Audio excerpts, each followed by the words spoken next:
What's up mga katulits? Ito, ang area namin mga katulits, sobrang init. O yan, ito, dito kami ngayon. Parang desierto. At ito naman yung mga katulits, so wala na. Yung transmission niya, tingnan na nakita ko sa inyo kanina. Ito na, yung mga katulits yan, no? Tanggal ng bolt, yan. Konting hila na lang to. Lagyan ko pa to ng tali ilagay dito sa bakal na to dito saka dyan para yung paghila ko dyan hindi yan mahulog sa ilalim. Nakahangir lang yon para pag tapos na to palitan natin ng lining dyan sa loob dyan, tanggalin pa natin yan pag nahila natin itong transmission nito. Madali lang ibalik kasi nakahangir lang siya. Hindi na kailangan, kung pwede hindi na kailangan ng backhoe. Hindi kailangan ng backhoe, gagawin natin kasi nakasabit lang siya dito.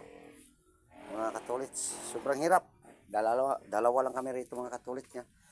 Tingnan nyo, sobrang bigat yan. Hindi tayong kumpiyansa dyan. Baka malaglag, maipit tayo dyan. Sigurado, bali yung buto natin. Sa laki niyan, punta doon. Sigurado, bali kapag naipit ka dyan. Yan mga tulits. Tanggal na. Kunting tiis na lang, matapos to. Kung napalitan to ng lining, bibiyahin naman tayo ulit. Mga katulits, nasa ilalim tayo ng dumbox natin. Dumbox natin nasa taas. Nasa ilalim tayo kasi sobrang init. Tingnan yung paligid.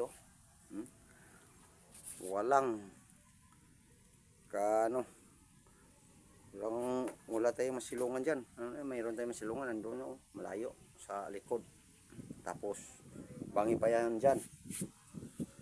Bangi yan mga katulits. Tingnan natin. Kita ko sa inyo. Totoong bangi yan sa likuran natin. Yan mga katulits. Yan bangi, di ba? Punta yan doon mga katulits. Wadi ko mga katulits. Nutusan ko nga maghiram ng tali. Dahil talian natin to. Yan ang mga katulits. So, mga katulits, sunod mga gawin natin. Follow, like, and share lang. Boom!